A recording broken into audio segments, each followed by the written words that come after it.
Cahaya Hati Indonesia dan Masya Allah kita akan menjawab pertanyaan-pertanyaan yang sudah masuk melalui media sosial kita. Dan kita pilihkan ya pertanyaannya yang sesuai dengan tema kita pada kesempatan kali ini. Jadi teman-teman di rumah yang belum dibacain pertanyaannya tetap ya kirimkan pertanyaannya. Insya Allah nanti kalau temanya pas kita akan angkat ya. Dan baik untuk yang pertama mohon kesediaannya guruku yang dimuliakan Allah Subhanahu wa taala Al Ustadz Erik Yusuf ini Ali bacain dulu guru ya.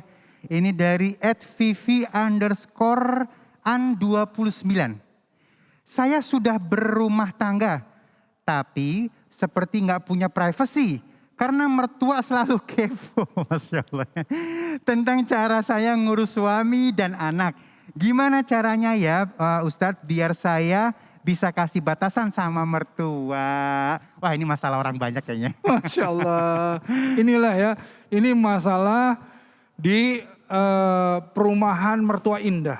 Nah, jadi kalau orang-orang yang masih bersama dengan mertua, kita semestinya nggak ngomong mertua kepo ya.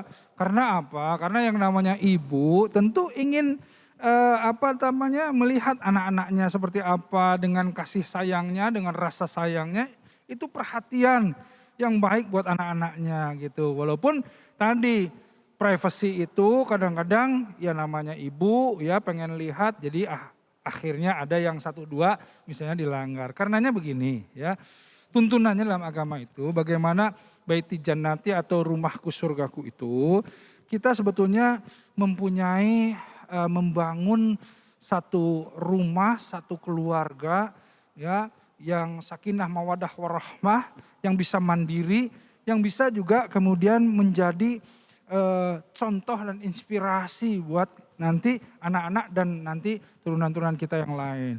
Nah jadi kalau misalnya masih berkesempatan di rumah mertua atau misalnya ada mertua, ya kita harus kemudian bersabar dan ya sebisa mungkin secantik mungkin gitu ya mengaturnya agar supaya yang namanya orang tua atau yang namanya ibu ini juga tidak tersinggung. Gitu, kalau tiba-tiba, Bu jangan beginilah ini privacy, wah nggak boleh kita bicara begitu, ini adabnya tidak seperti itu. Karenanya kita harus pintar-pintar, jangan sampai nanti menyinggung orang tua juga ya. Nah artinya tampakkan pada orang tua bahwa kita ini tidak perlu terlalu dicemaskan. Ah itu insya Allah, kurang lebih seperti itu. Masya Allah ya tetap sabar, ada berkah kalau ada mertua di rumah pastinya insya Allah. Iya berkah. Iya dong ya. Baik dan kita masuk ke dalam yang pertanyaan yang kedua ini @fikri.rams ya namanya ya. Bagaimana sih tanggapan guru tentang orang yang jual privacy buat cari rezeki? Oh kayak orang-orang yang senang cari sensasi. Apakah itu bisa dari ladang dosa kita? Jadi ini yang baru tadi kita omongin ya Ustadz ya. Iya. Ini yang tadi ya seharusnya kita itu kan nggak boleh tajasus ya. Wala tajassasu wala yaktab ba'dhum ba'dha. Jadi nggak boleh cari-cari kesalahan orang, apalagi nanti ngegibahin. Tapi nggak boleh juga kemudian mengumbar aib agar supaya orang tahu dan orang kemudian membicarakannya. Itu sama saja, nggak boleh ya. Jadi ada di dalam Al-Qur'an juga disebutkan wala talmizu anfusakum wala tanabazu bil alqab. Jadi artinya nggak boleh kita itu menjelek-jelekan diri sendiri juga, nggak boleh. Atau kita memanggil orang dengan sebutan-sebutan yang jelek, nggak boleh juga. Jangan kita bersuuzon sama orang, tetapi jangan juga kita membuka peluang orang supaya suuzon sama kita. Itu nggak boleh juga. Nah karenanya ayo jangan cari sensasi ya terhadap sesuatu yang bisa menimbulkan dosa. Ya coba bayangkan followers bertambah tapi dosa bertambah berat. Nah ini kan jadi masalah. Buat apa followers kalau ternyata hanya untuk menambah dosa. Apalagi masuk bulan Muharram. Di bulan Muharram pahala berlipat alhamdulillah. Tapi dosa juga kalau dilakukan jadi berat. Begitu ya. Jadi hati-hati ya untuk semuanya. Apalagi artis-artis dan lain-lain ya. Jangan sampai membuat sensasi hanya untuk supaya eksis dan lain-lain. Jangan. Tapi lihat kira-kira ini membawa keburukan, membawa justru bukan hanya keburukan diri sendiri tetapi keburukan pada orang-orang banyak. Dicontoh orang malah dosa jariah tadi yang kita dapat. Naudzubillah min dzalik. Jangan sampai seperti itu. Masya Allah, walaupun settingan nggak boleh juga ya. Ya, Nggak boleh, nggak dosa tapi dibuat gitu nggak boleh juga ya. nggak boleh juga. Baik, terima kasih guruku ilmunya. Cari yang berkah-berkah aja deh ya pokoknya ya. Dan baik, kita akan masuk ke dalam pertanyaan selanjutnya. Mohon kesediaannya guruku ini mulia Allah Subhanahu wa taala, Syekh Ahmad Al-Misri. Ini pertanyaan dari @syakila_aram. Kalau kita ngadain acara Muharram dengan tradisi tertentu, kayak bikin bubur merah sama putih, apakah itu boleh atau sudah termasuk hal yang bid'ah? Bismillahirrahmanirrahim. Alhamdulillah wassalatu wassalamu ala sayyidina Rasulillah wa alihi wa sahbihi wa man wala. Untuk merayakan atau memperingati hari-hari besar dalam Islam selama tidak ada hal-hal yang menyimpang dari syariat, maka itu diperbolehkan. Allah Subhanahu wa taala berfirman, "Qul bi fadlillahi wa bi rahmatihi fabidzalika falyafrahu huwa khairum mimma yajma'un."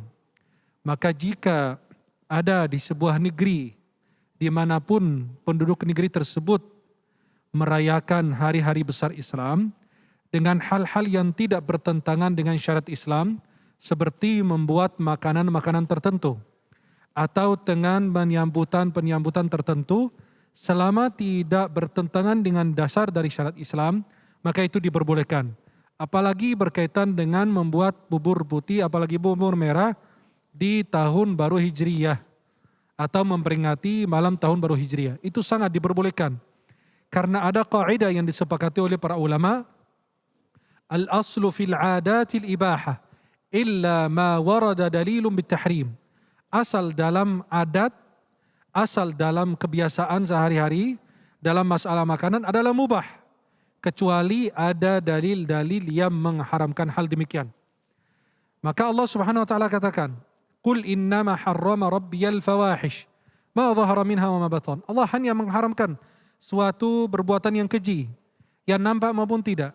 Maka kalau untuk membuat makanan tertentu menyambut hari atau tahun baru Hijriyah, selama makanan tersebut diperbolehkan, maka dalam Islam sangat diperbolehkan. Tidak ada larangan dan tidak termasuk bid'ah, karena itu bukan dalam urusan ibadah. Wallahu a'lam bissawab. Masya Allah, jadi boleh ya, Masya Allah ya. Dan tidak perlu lagi kita perdebatkan pastinya ya, Masya Allah. Dan baik, kita akan lanjutkan pertanyaan keduanya. Ini dari @raniardina. Kenapa ya guru kalau tahun baru Islam itu perayaannya nggak semeriah tahun baru Masehi di tanggal 1 Januari? Kadang malah orang nggak tahu kalau udah mau Muharram. Silakan guru. Ya, bismillahirrahmanirrahim. Alhamdulillah. Wassalatu wassalamu ala sayyidina Rasulillah wa alihi wa sahbihi wa man wala. Ini pertanyaan yang sangat bagus sekali dan sangat dibutuhkan oleh umat Islam pada saat ini.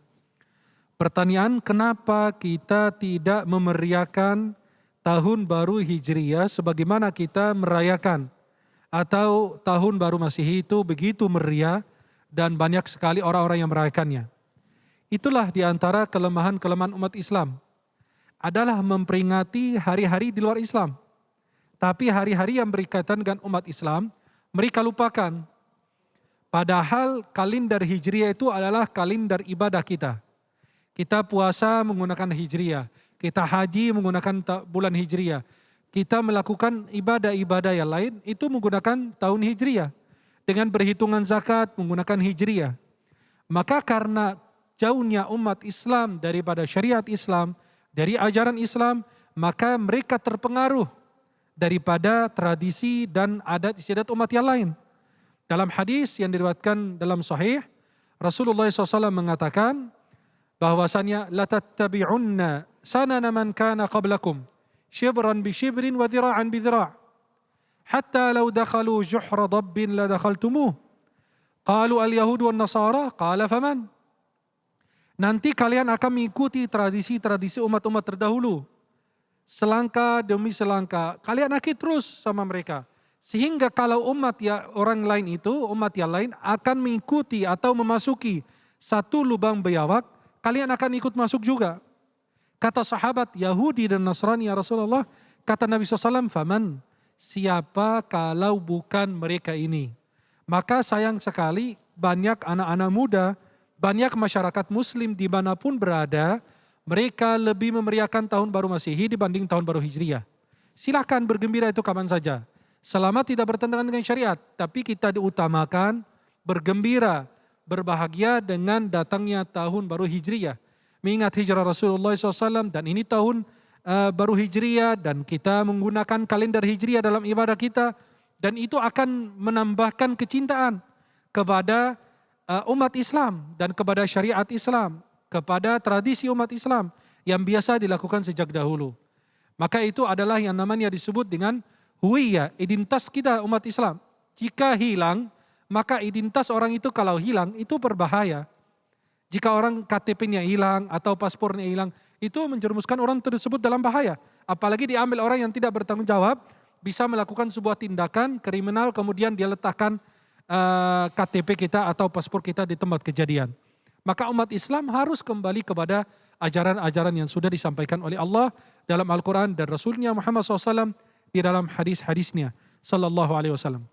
Maka para pemirsa, para kaum muslimin muslimat dimanapun Anda berada, ayo kita bangkitkan semangat kita kembali untuk kita mengingat sejarah Islam dan kita ingat dan kita memanfaatkan momentum seperti tahun baru Hijriah untuk kita berbagi pelajaran-pelajaran yang kita dapat dari bulan-bulan tersebut. Wallahu ta'ala a'la wa a'lam bissawab. Masya Allah, baik. Jelas sekali ya. Dan memang kalau misalnya di bulan suci ini banyak ibadah-ibadah yang utama katanya ya. Nah, ada amalan nggak sih yang bisa kita baca terus-terusan nih di bulan Muharram ini? Bulan Muharram itu yang penting jauhi kezaliman. Itu yang pertama. Karena itu Allah mengingatkan dalam surat At-Taubah ayat 36. Fala tadhlimu fihinna anfusakum. Jangan kalian berbuat zalim kepada diri, apalagi sama orang lain. Wa qatilul musyrikina kaffa kama yaqatilunakum dan seterusnya. Maka yang pertama jauhi kezaliman. Yang kedua, dilarang kita melakukan peperangan pada bulan-bulan haram ini. Yang ketiga, kita ingat dan memperingati hijrah Rasulullah Muhammad SAW. Agar kita memetik banyak pelajaran bagi kita. Khususnya pada saat pandemi ini mungkin agak susah, bisa lewat Zoom dan lain. Itu bisa kita memanfaatkan teknologi yang ada pada saat ini untuk bisa menyebarkan kebaikan antara umat. Kemudian kita melakukan puasa. Puasa terbaik di bulan Muharram ini adalah puasa yang kita sebut puasa Ashura. Sesuai dengan apa yang sudah dijelaskan oleh Imam Ibnul Qayyim dalam kitab Zadul Ma'ad. Yang pertama, yang terbaik adalah tanggal 9, 10, 11. Yang kedua adalah tanggal 9 dan 10. Yang ketiga puasa pada tanggal 10 saja. Itulah di antara amalan-amalan yang dianjurkan di bulan Muharram ini. Wallahu ta'ala a'la wa a'lam bissawab. Masya Allah, terima kasih Syekh, ilmunya terima kasih. Dan pemirsa di rumah, Masya Allah ya, kita akan lengkapi kenikmatan hari ini. Nanti kita akan bertemu dengan guru kita, Ustadz Syam, untuk ngaji sama-sama. Jadi siapkan Al-Qurannya ya. Jangan kemana-mana, tetap bersama kami di Cahaya Hati Indonesia.